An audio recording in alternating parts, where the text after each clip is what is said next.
네, 청취자 게시판 잠깐 보고 행간하죠. 개발 독재 운동권 패러다임 정치는 안 된다는 것은 역사인식 부재자의 망동이다. 우리가 민주운동을 하지 않았으면, 민주화 운동을 하지 않았으면 지금 그나마 이만큼 누리는 민주주의도 없다. 민주화 운동을 해보지 못한 위선자의 시대착오적 사고가 아닌가, 이런 요지로 또 자기 욕심 앞세워서 야당에 분탕질을 하고 국민을 속이며 야당의 민주 성지인 호남 민심을 흔들어대고 있다. 굉장히 강한 톤으로 안 의원을 비판한 글이 올라왔네요. CCT6206님. 예, 주장은 아주 자유롭고 충분히 논쟁할 수 있는 것이고요. 네. 어떻게 바뀌어 가는지 그 과정을 명확히 지켜보는 것 매우 중요한 타이밍이죠. 민주성지인 호남 민심을 이렇게 뭐랄까요, 아전인수식으로 또는 마치 전매 특허인 양 자신의 성읍이라도 된 양 이렇게 하는 것은 저도 그건 대단한 시대착오적인 그 지점에는 결코 동의할 수 없다는 점은 말씀 충분히 드릴 수 있습니다. 운동권 패러다임을 바꾸자는 거 한 20-30년 지났으면 시대의 변화, 그 다음에 인구 구성비의 변화 이런 거에 맞춰서 변용해야 되는 것이지 그걸 용도 폐기해서야 될 수 있습니까?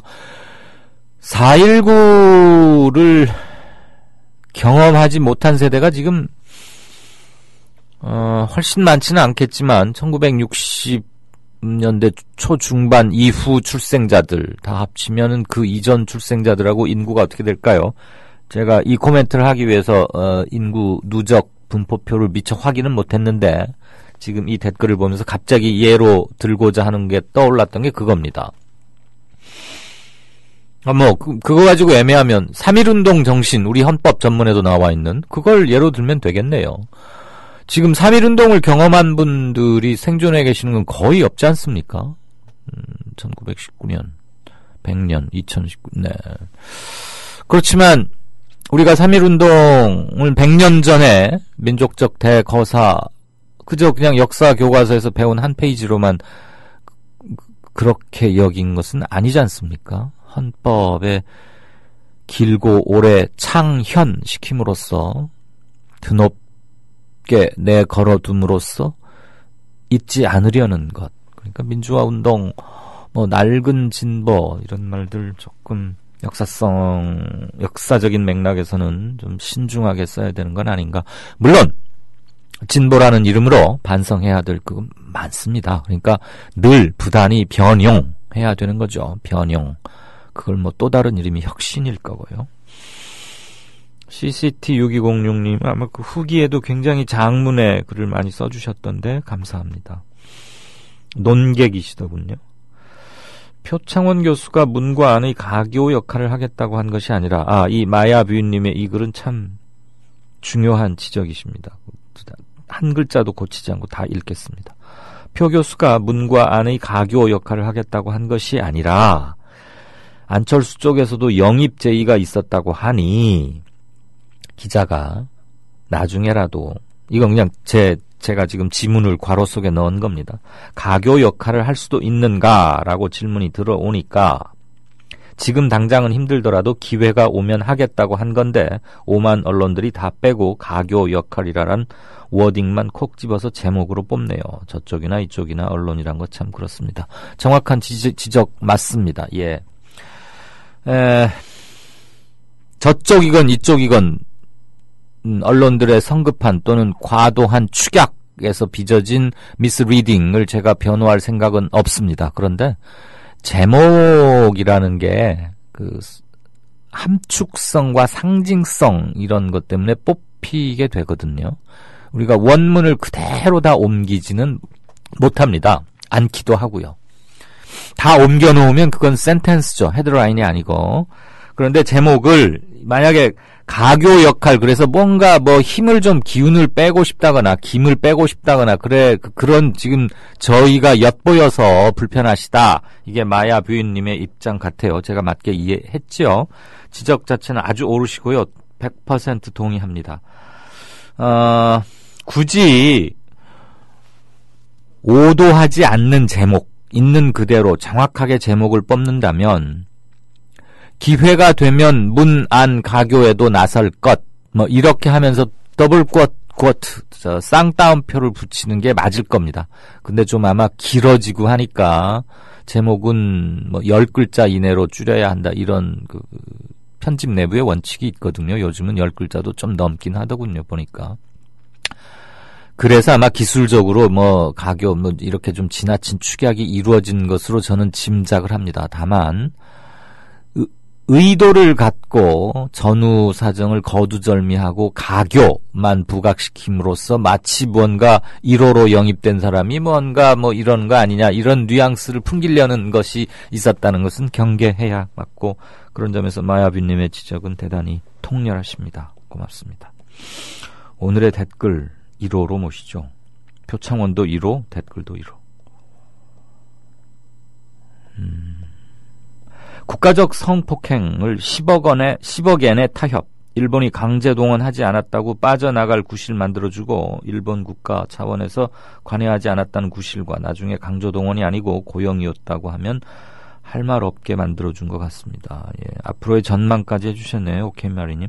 오늘 이거 전문을 제가 아직 입수를 하지 못해서 신문에 보도된 그 뉴스에 뜬 타이틀만 봤거든요. 양국 발표한 커뮤니케 전문을 한번 좀 조목조목 찬찬히 읽어볼 요량입니다. 다른 준비도 하느라고 미처 그 전문을 못 봤는데요. 아마 외교부 홈페이지에는 풀 텍스트를 아직은 올려지지 않았을 겁니다. 아마 이게 청와대 그다음에 양국 간의 뭐 조율 이런 게 필요할 테니까요. 그럼 좀 보도록, 여러분도 한번 좀 봐주십시오. 이 외교 문서는 특히나 레토릭을 아주 완곡하게 하고 중의적으로 해석될 수 있는 소지가 많고 그런 점이 좀 조심스럽긴 한데, 아직 이 양국 타결에 대해서 뭐라고 평가를 내리기에는 저는 정보가 많지 않습니다. 솔직히 말씀드리면 아베의 사과를 국가 원수 자격으로서, 행정부 수반 자격으로서의 법적인 사과인지 아닌지에 대해서도 논란은 상당히 많을 것 같습니다. 어쨌거나 단어 사용에서 예전보다 조금 반발짝쯤 앞에 나온 건 맞는데, 이거를 대통령이 아까 한 1시간쯤 전에 뭐 공식 반응을 내놨더군요. 그거 역시 헤드라인만 떴기 때문에 아직은 좀 모르겠습니다.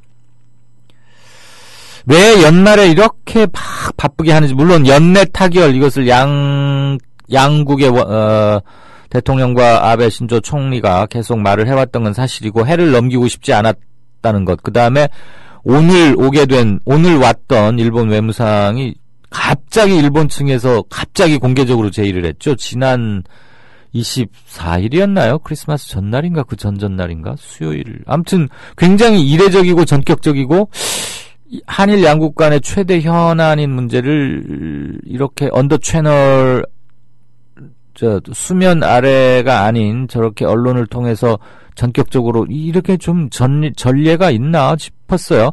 아베 신조가 일본 외상을 자택으로 불러서 당장 28일, 오늘이죠, 서울로 가서 윤병세 장관을 만나서 타결을 지으라 라고 지시를 했다는 것을 공개했거든요, 일본 언론이. 그게 아마 24일일 겁니다, 제 기억에. 좀 이례적이고 모든 게 아무튼 그렇습니다. 굉장히 빨리 진행되는데, 지금 미국을 마치 무슨 뭐 증인까지는 아니지만 미국에게 뭐 양국 간에 이런 사실을 공식적으로 확인시킨다, 이런 대목도 조금 뒷맛이 좀 남는 거고요. 예, 선만님, SUNMA 선만. 20, 30대에 어필하는 것은 맞는 것 같습니다. 실시간 검색어에 올랐던 것만 해도 그렇고요. 일요일에만 기자회견 하시던 분 제대로 허를 찔리신 듯. 표교수 얘기입니다. 뭔 가교? 황당하다고요? 예. 소소님. 오늘 새정년 이름 바뀐 것 때문에 들은 말 중에 제 친구가 한 말이 제일 웃기네요. 야, 새정년 이름 바꿨다며. 더블 A 그러니까 더불어 민주당인데 그걸 영어로 더블 A 민주당이라고? 복사할 때 좋은 당이냐?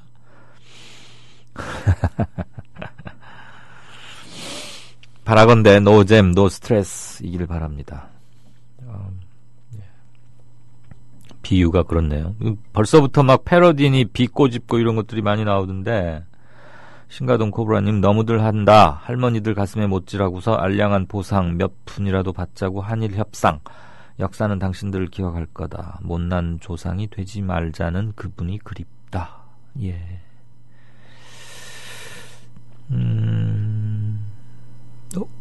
오늘 뭐 이름 얘기하죠. 당면 The French Democratic Party.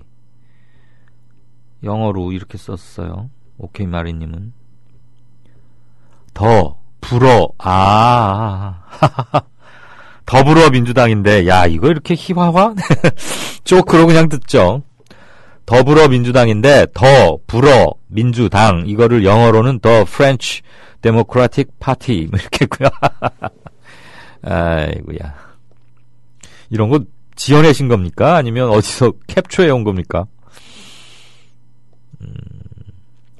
박근영 씨 사기로 벌금 물게 된 거 가지고도 견해들 많이 주시고요. 서울공돌이님은 더불어민주당이 더불어라는 다소 모호한 수식어를 붙인 것이 좀 불만이긴 하지만, 약어처럼 전통을 강조한 더 민주당이 될지, 아니면 플러스 민주당이 될지, 아니면 우려먹다 못해 불어 터진 더 불어 민주당이 될지 관심을 가지고 지켜봐야 할 듯합니다. 오늘의 댓글 두 번째로 몇이죠? 출첵한다 이강윤 앵커, 날씨가 엄청 추운데 마음이 확 풀리는 좋은 소식 부탁드립니다. 로니님, 이런 태양초 고추장 해장국 같은 소식을 못 전해드려서 미안합니다.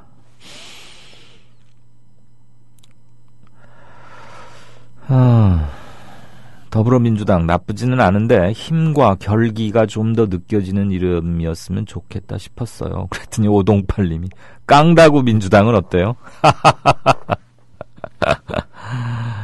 오늘의 댓글 세 번째로, 예쁘네요. 부드럽고 질기게 제대로 일해주길. 부드럽고 질기게? 일면 모순되는 것 같긴 한데 곱씹어 보면 그럴 수도 있겠네요. 부드럽고 질기게 제대로 일해달라. 이름 바꾸는 게 뭐 대수냐? 정체성과 야성이 더 중요하다. 코브라님의 촌철입니다. 이런 거 좀 확인해 봐야겠어요. 글쎄, 기시다 외무상이 오늘 한일 양국 타결 관련해서 세계유산의 군 위안부 자료 등록 관련해서 한국은 참여하지 않는 것으로 인식하고 있다라고 이제 더블 쿼트로 속보 뜬 걸 전했거든요. 만약에 이렇다면 이거는 아주 논쟁적인 거고, 불을 오히려 기름을 붓는 그 격이 되지 않을까 싶습니다.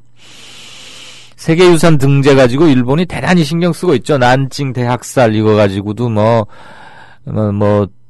유네스코 거기에 우리가 돈을 얼마를 13%인가를 내고 있는데 이런 것을 당해야 되니 그러면서 돈도 덜 내겠다 이랬고 아주 강력하게 어필을 했는데, 난징 대학살은 구체적인 팩트가 이미 수십 년 전에 다 확인된 거지 않습니까? 그걸 가지고도 이렇게 몽리를 부리는 걸로 봐서는 지금 기시다 외상 이 발언이 제대로 왜곡 없는 사실이라면 이거는 그냥 넘어가질 성질이 아니다, 이렇게 생각이 듭니다. 케나스님, 권은희 의원 좀 실망스럽군요 그랬고, 몇 분들 동의 표시하셨네요. 꼴통 IT님, 오프닝 멘트 3000% 공감합니다. 문재인 의원이 잘했다는 얘기가 아닙니다. 안철수 의원이 잘못했다는 얘기도 아닙니다. 지금은 그것보다 훨씬 더 중요한 야당으로서의 정치적 숙제가 있다는 얘기를 하고 있는 거지요. 답답합니다. 100%, 200% 공감은 들었는데 3000% 공감. 예. 은당님, 청라에서님 고맙습니다. 아유, 뭐 굉장히 많네요. 지금 시간 때문에 더는 못 보는 걸 용서해 주십시오. 다음 코너 들어가겠습니다. 조선일보가 일제에 벌이는 거룩한 전쟁에 참여하라고 해서 내 학도병으로 지원했다가 죽을 뻔했다우. 6.25 때 조선일보가 국군이 연전연승하고 있다고 해서 넋놓고 있었죠. 근데 밤새 인민군이 서울을 함락시키고 후퇴할 때는 남편을 잡아갔어요. 진작 피난할걸. 조선일보에서 외환 위기는 없다며 설레발 떨었는데 그걸 바보같이 믿었어요. 그래서 사업에 실패했습니다. TV조선에서 황선 신은미가 북한을 지상낙원이라고 했다는 보도를 보고 폭탄을 던졌어요. TV조선이 거짓 보도를 한 건데.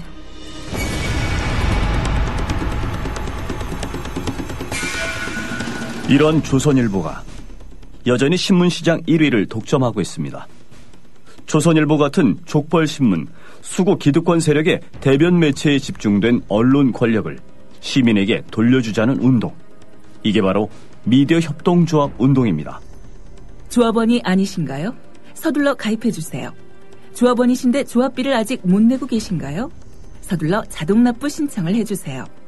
인터넷 국민.tv 또는 서울전화 3144-0933, 3144-7737로 하시면 됩니다. 정치평론가 이강윤이 함께하는 국민라디오 이강윤의 오늘.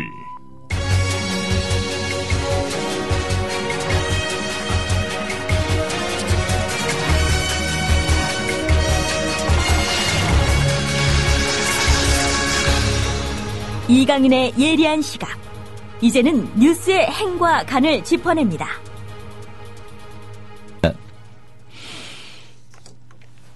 탈당 이후에 양당이 지금 사람들 새로 들여오고 이러면서 여론조사 당연히 했습니다. 그 관련 조간신문 기사 하나 먼저 들으시죠. 신당 창당을 추진하고 있는 안철수 무소속 의원이 차기 대선 주자 지지율이 뛰어올랐고 김무성 새누리당 대표는 지지층이 이탈했다. 반사 이익으로 문재인 새정치민주연합 대표가 차기 대선 주자 지지율 1위를 기록했지만 새 후보 모두 오차 범위 내에서 접전을 벌이고 있다. 여론조사 전문기관 리얼미터가 21일부터 24일까지 4일간 조사해서 오늘 발표한 조사 결과에 따르면 문 대표의 지지율은 17.6%로 전주보다 1.5%포인트 하락했다. 호남과 수도권 비주류 의원이 새정치민주연합을 탈당하고 안 의원이 지지율이 올랐지만 김 대표의 지지율이 더 크게 하락하며 8개월 만에 차기 대선 주자 지지율 1위에 올랐다. 김 대표의 지지율은 전주보다 3.2%포인트 하락한 17.1%포인트로 지난 5월 이후 8개월 만에 1위 자리를 내줬다. 리얼미터는 내년 총선 전략 공천을 둘러싸고 친박계와 이견을 보이고 있고 안 의원으로 일부 지지층이 이탈했다고 설명했다. 네, 숫자들 막 들으니까 좀 헷갈리시고 그러실 텐데 귀 쫑긋 안 하셔도 될 것 같고요.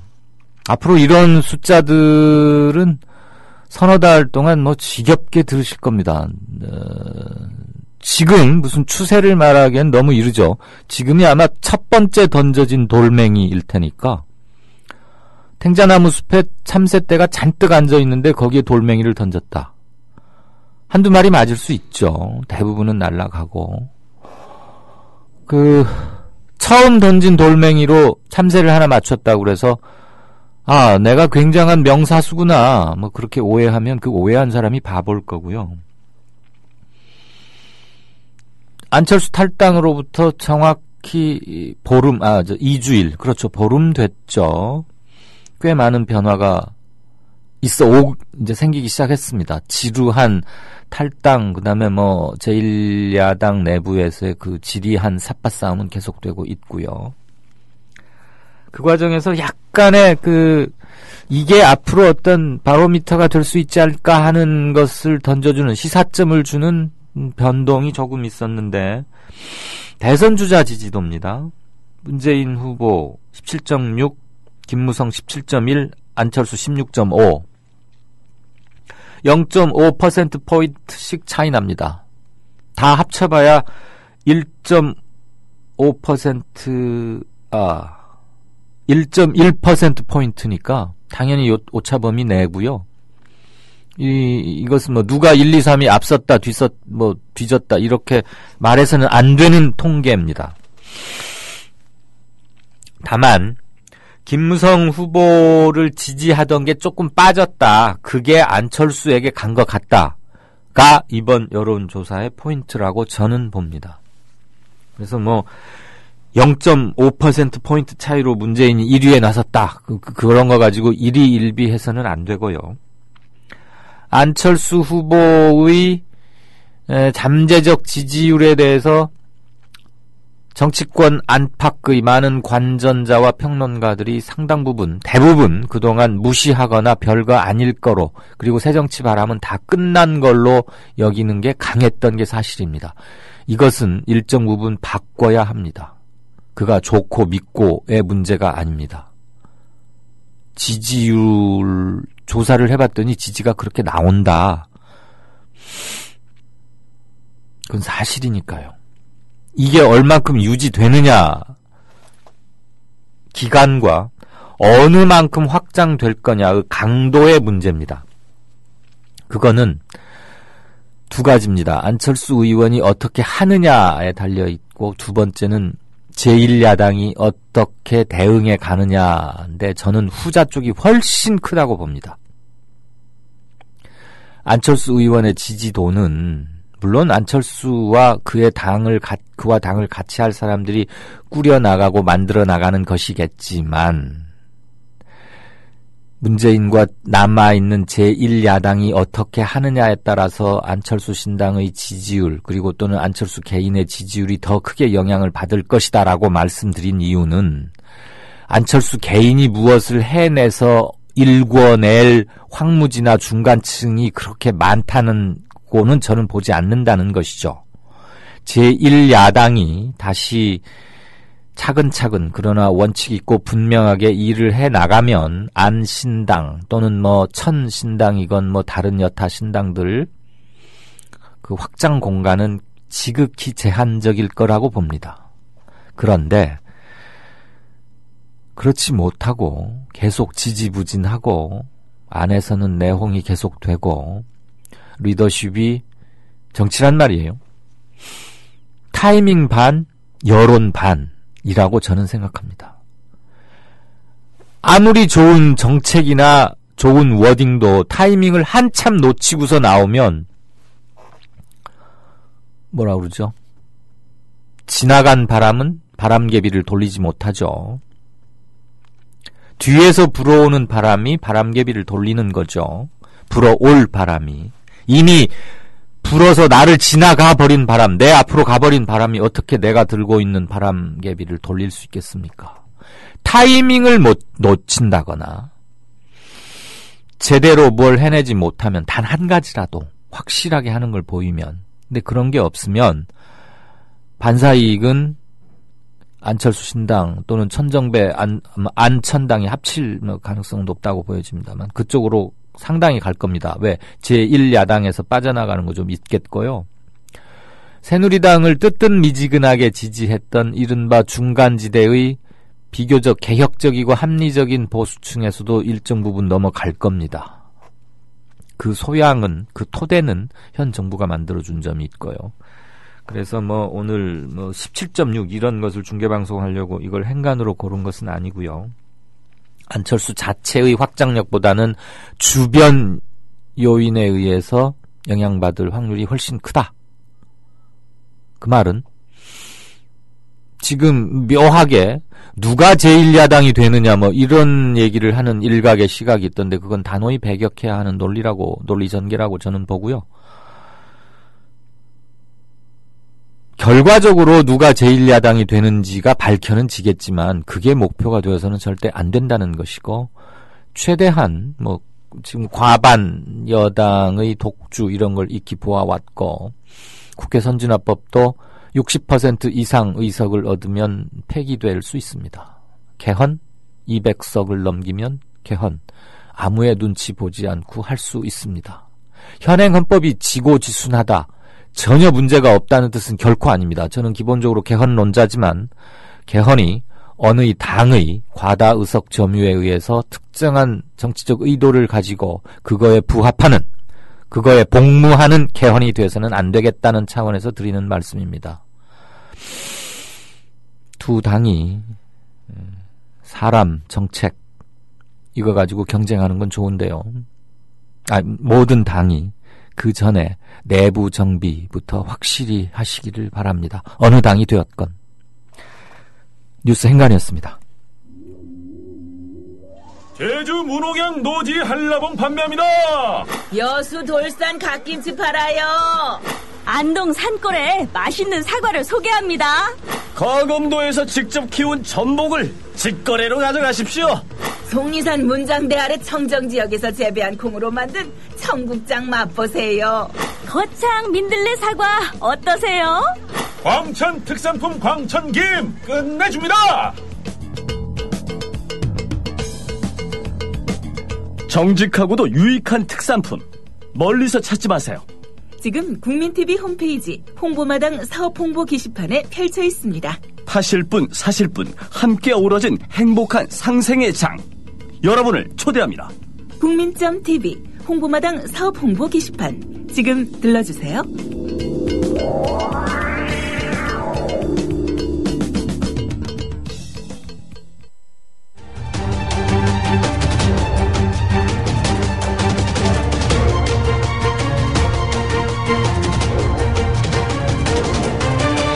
이강윤의 오늘, 이제는 진짜 인터뷰입니다.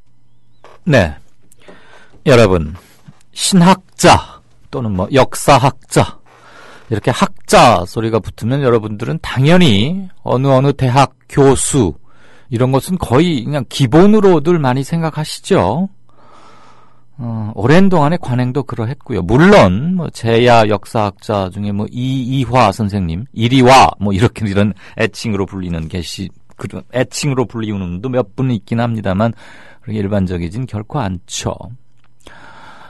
민중신학자 또는 뭐 제가 이분을 어떻게 호칭해야 될지 참 고민스러운데요. 제야 해방신학자 또는 언론인? 최근에 가톨릭 프레스라는 인터넷 언론을 만드신 편집장이시기도 하고요. 공부도 여러 나라에서 여러 과목을 오랫동안 많이 하시고 지금은 제주도에 계시는 분인데 유명한 책, 페이스북 이런 것을 통해서 아마 이분의 성함을 아시는 분 많으리라고 생각합니다. 김근수 선생님 안녕하십니까? 네, 안녕하십니까? 반갑습니다. 제가 선생님을 묘사를 전혀 엉뚱하게 잘 못했지요? 불만이시지요? 아닙니다. 잘하셨습니다. 예수도 여러 호칭에 30개가 넘지만 그냥 예수라고 하는 것이 제일 정확하듯이 예. 저에게는 형용사보다는 그냥 제 이름이 제일 좋습니다. 예, 제가 한국사의 관행이라는 게 말이에요. 뭐 소속된 곳이나 직함 이런 걸로 불러야 뭔가 권위가 쓰는 것 같고 뭐 공식성이 확보되는 것 같은 그런 포멀리티 이런 거에 좀 너무 젖어 있는 게 하는 생각을 잠시 해봤습니다. 그렇습니다. 예, 저기 베스트셀러를 그냥 최근에는 책을 쓰시면 다 베스트셀러가 되던데 제가 기억하고 있는 책이 너무 적어서 죄송합니다. 교황과 나 그리고 최근에 또 내신 책이 뭐죠? 그 희망의 예언자 오스카 로메로라는 네. 그 로메로 대주교의 평전을 최근에 출판했습니다. 예, 그 로메로 주교를 다룬 영화가 80년대 그때 상영이 됐었는데 예. 그 뒤로 로메로 주교란 이름을 기억하실 분이 얼마나 될지 궁금하고요. 교황과 나. 그 전에 또 책을 하나 처음 내신 게 있죠. 예, 2년 전에 그 마르코 복음 또는 개신교에서 마가 복음이라고 하는 예수의 역사를 최초로 쓴 복음의 해설서를 2년 전에 슬픈 예수라는 제목으로 출판했습니다. 슬픈 예수 맞습니다. 예. 페이스북을 떠들썩하게 했던 김근수 선생님, 해방 신학의 뿌리가 남미인 것은 맞습니까?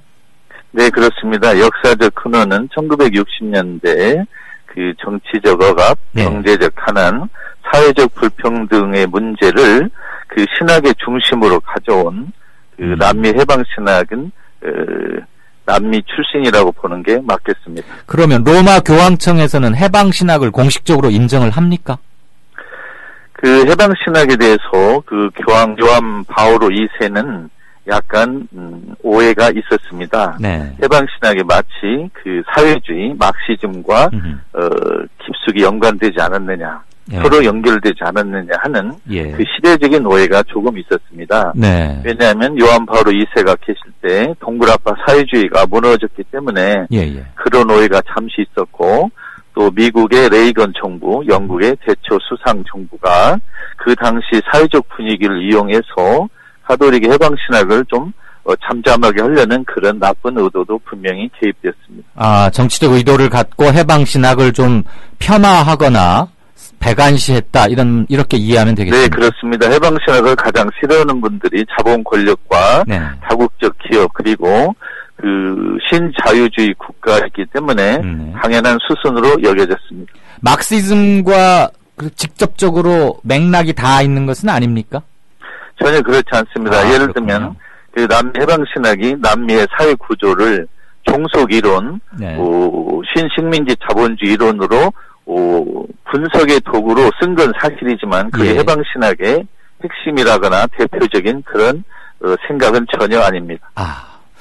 한 가지 오래된 저의 그 식견이 짧은 사람의 질문으로 들어주십시오. 저의 오랜 궁금증이기도 합니다.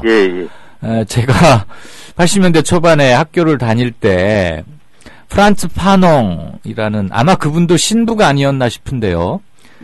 그분의 이론 중에 성스러운 폭력, 그래서 영어를 써서 죄송합니다만 sacred violence, 그래서 성스러운 폭력은 마치 정당 방위와 같은 것이다라는 요지로 응축할 수 있는 그런 이론을 접하고, 와, 이렇게 혁명적이고 그런 게 남미에서 좀 생생하게 살아서 이렇게 만들어지고 막 전해지고 그런 무렵이었거든요.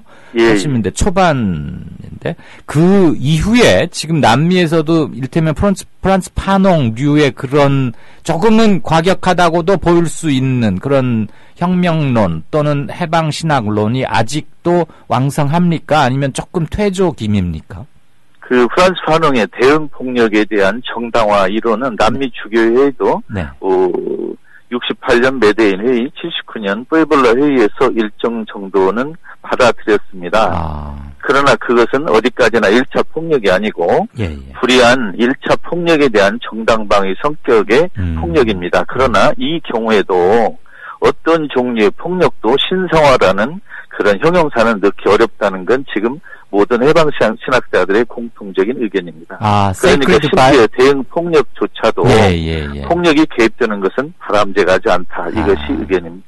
그러니까 핍박 당하다 못해서 정당방위 성격의 폭력을 사용하게 되더라도 거기에 신성한 sacred라는 말을 붙이는 것은 좀 문제가 있다라고 보는 게. 그렇죠. 대응 폭력 자체를 신성화하면 그 대응 폭력이 새로 낳는 폭력이 있기 때문에 논리적으로 좀 억울한 면이 있다 하더라도 차라리 대응 폭력을 쓰지 말고 피해자가 되는 것을 더 선호하고 있습니다. 작년 세월호 이후 한 넉 달쯤 후에 유민 아빠 단식이 그게 마지막 정점에 이르기 고무렵에 이제 교황께서 한국을 방문하셨죠. 우선 교황이라는 게 일본식 호칭입니까? 다르게 불러야 하는 게 맞습니까? 원래 이제 그 교황이라고 번역하는 분도 있고 교종이라고 번역하는 분이 있는데 어느 나라에서 어떻게 번역했느냐는 큰 문제는 아닙니다. 예를 들면 종교적 의미로는 교종이 더 적절한 것 같고 현재 로마 그 교황청이 갖고 있는 국가로서의 국채를 감안한다면 교황이라는 단어가 현재 교황의 정치적 권력과 종교적 권위를 정당하게 적절하게 표현하는 단어라고 생각해서 저는 교황이라는 단어를 선호하고 있습니다. 일본에서 교황이라고 하는 것 같으니까 우리는 교종이라고 하자. 꼭 그렇게만 단순하게 할 건 아니군요. 지금 교황의 메시지, 또 이미지 쇄신을 위해서는 교정이라는 단어가 더 적절합니다만은 그 교황이 A에서 B로 바꾼 것뿐이고 예. 현재 교황의 정치적 그 모습을 전혀 변경하지 않았기 때문에 네. 교종이라고 바꾸는 것은 만일 다음에 보수적인 교황이 나오면 그러면 또 교황으로 바꿔야 되느냐 이런 문제가 생깁니다. 아, 그렇군요. 근데 그 뭐 교황과 나라는 책에서도 그랬고 교황 방문을 앞두고 그다음에 한국에 계시는 동안 떠나고 나서 우리 김근수 선생님의 페이스북 페이지가 아주 그냥 문전성시 이런 말씀은 안 되죠. 아무튼 굉장히 북적거렸는데 예. 지금 교황님하고 좀 각별히 친하세요? 교황님이 우리 김근수 선생님을 많이 예뻐하시는 것 같아요. 왜 그래요? 그건 교황님에게 제가 직접 여쭤본 일이 없어서 잘 확인하기는 어렵습니다만은 네. 제가 따로 만났다는 저 교황께서 한국을 떠나시는 날 아침에 우리 김근수 선생님을 따로 단독으로 접견했다는 얘기는 들었습니다만 예, 잠시 만났습니다. 그 부분에 대해서는 더는 여쭙지 않겠습니다. 아까 제가 그랬더니 우리 김 선생님께서 묻지 말아달라고 간곡한 청이 계셔서 예. 제가 여쭙고 싶은 바는 이겁니다. 지금 교황이 이전 교황들에 비해서 좀 유별난 분일까요? 아니면 특별한 분일까요? 이전 교황들과는 많이 다른 것 같은데 이렇게 저희 같은 사람의 눈에는 돌출적으로 보이는 교황이 교황 자리에 오를 수 있었던 시대적 백그라운드 이런 게 있습니까? 네, 분명히 있습니다. 지금 프란치스코 교황이 베네딕토 16세 전임 교황이나 네. 요한 바울 2세 전임 교황과 다른 면이 분명히 있습니다. 예. 그 전임 교황들도 인품은 훌륭하시고 가난한 자, 사회적 약자에 대한 배려는 훌륭하셨지만 네. 구조학에 대한 비판, 그 신자본주의에 대한 비판은 지금 프란치스코 교황이 가장 강력하게 부르짖고 있습니다. 네. 그 면이 조금 독특하다고 보입니다. 전임 교황 베네딕토 16세는 카톨릭 교회가 안고 있는 많은 문제를 해결하지 못하고 당황한 채 있었습니다. 그 일을 지금 교황이 떠맡기 위해서 카톨릭 교회 안에서 보수파 추기경들이 네. 개혁파 추기경 쪽에 양보한 것입니다. 양보. 예. 거기는 그렇게 패권을 어떻게든 내가 차지하겠다고 막 아귀다툼하고 그러지 않는 모양이죠? 우리나라 새누리당하고는 다르죠. 예를 들면 그 교회 운영을 잘 못하면 잘 못한 주체 측에서 주체에서 스스로 포기하는 그런 아름다운 전통이 있습니다. 예를 들면 오늘 당장 박근혜 씨가 물러난다면 아마 박근혜 씨를 추종하는 세력이 갑자기 등장할 것입니다. 그러면은 이른바 이제 보수적인 색채가 강한 로마 카톨릭 그 상층부의 뭐 파워맨들 또는 지도자 그룹들이 지금 교황이 아주 개혁적이고 급진적인 걸 알면서도 일부러 교황에 추대하는데 방해하지 않았다 이런 얘기죠. 그렇죠. 보수적인 추기경이 다시 교황을 낳는다면 더 이상 카톨릭 교회의 운명을 담보할 수 없기 때문에 다른 쪽 생각을 가진 그 그룹에 어떻게 보면 주도권을 일시 양보한 것입니다. 그러나 영원히 양보한 것은 아니고 만일 현재 교황님이 제대로 못할 경우에는 자기들이 다시 그 자리를 차지하겠다는 그런 생각이 있습니다. 방금 말씀 중에 제대로 못한다면이라고 하셨는데 그 제대로 못한다는 게 보수 쪽 추기경들이 볼 때 제대로 못한다는 얘기입니까? 아니면 확실하게 개혁, 없애버려야 할 구태나 구악을 발본색원하지 못한다면이라고 이해하면 됩니까? 어느 쪽입니까? 보수파 그룹들은 문제를 생산했지만 해결하지는 못했습니다. 네. 그 해결을 개혁파 쪽에 넘긴 것입니다. 자기 잘못을 당신이 좀 바로잡아 주시오? 예, 그렇습니다. 그런데 만일 지금 교황이 그 문제를 해결하지 못하면 그 중에는 예를 들면 바티칸 개혁, 또 바티칸 은행 개혁, 또 교회의 그 노선에 대한 개혁 이런 것을 지켜보는 것입니다. 그런데 만일 개혁파가 등장했는데 옛날 보수파 교황이 하던 것보다 유별나게 잘하지 않으면 당신들도 별 수 없구나. 이제 우리가 떠맡으마 이런 움직임이 생길 수 있습니다. 시험적 성격이 강한 술을 한 잔 이렇게 내민 거군요. 그러니까. 예, 그렇습니다. 야구로 말하면 구원투수가 등판한 것입니다. 그래도 거기에 보수파들은 상당히 저희가 익숙한 그런 보수파보다는 많이 좀 합리적이고. 그렇죠. 카톨릭 교회는 합리적 보수는 있지만 우리나라처럼 꼴통 보수는 없죠. 예. 거의 신부님이 되실 뻔한 분인데 꼴통이란 말을 거침없이 쓰시니까 제가 좀 편해집니다. 아닙니다. 제가 많이 꼴통이라는 단어를 쓰지 않으면 제가 정직하지 않은 발언을 한 것입니다. 제가 지금 굉장히 긴장하고 있거든요. 예. 최근에 가톨릭 프레스라는 인터넷 종교 매체를 만드셨는데 제목은 가톨릭 프레스인데 들어가 봤더니 신부님도 나오고 스님도 나오고 목사 혼내는 얘기도 있고 그냥 저는 편해서 좋던데 그렇게 만들면 뭐라고 주변 횟수들 뭐라 안 합니까? 그 동안에 가톨릭 언론은 평화신문, 가톨릭 신문 이런 종이 언론이 있었습니다. 그런데 이 언론은 거의 관변 언론, 종편 언론과 크게 다름없는 언론입니다. 저희 안에 성역이 있고 건드리지 않는 문제가 있는데 저희 가톨릭 프레스는 모든 성역을 없애고 오직 하느님 한 분만 두려워하고 비판할 것은 모두 비판하자 이런 생각을 가지고 했고 또 이웃 종교와의 대화, 인문학과의 대화 이런 거에도 그 문을 열어놓고 있습니다. 우리 김근수 선생님께서 다 재정적인 이런 것은 떠맡아서 혼자 부담하시는 겁니까? 그렇지 않습니다. 독지가들도 있고 후원자도 있고 또 희생하는 분들이 이름을 감춘 희생자들이 많이 있습니다. 그렇게 막 세게 나가시다가 함생웅 신부님이나 옛날에 박종철 열사 폭로했던 어느 신부님이죠? 김승훈 신부님. 이런 분들처럼 우리 김 선생님도 잡혀가고 그러면 어떻게 겁 안 나세요? 제가 예수를 따라 순교할 수 있다면 제 일생의 영광입니다. 아유. 좀 길게 여쭤봤으면 좀 길게 답변해 주시지. 알겠습니다. 지금 제주도에 살고 계시죠?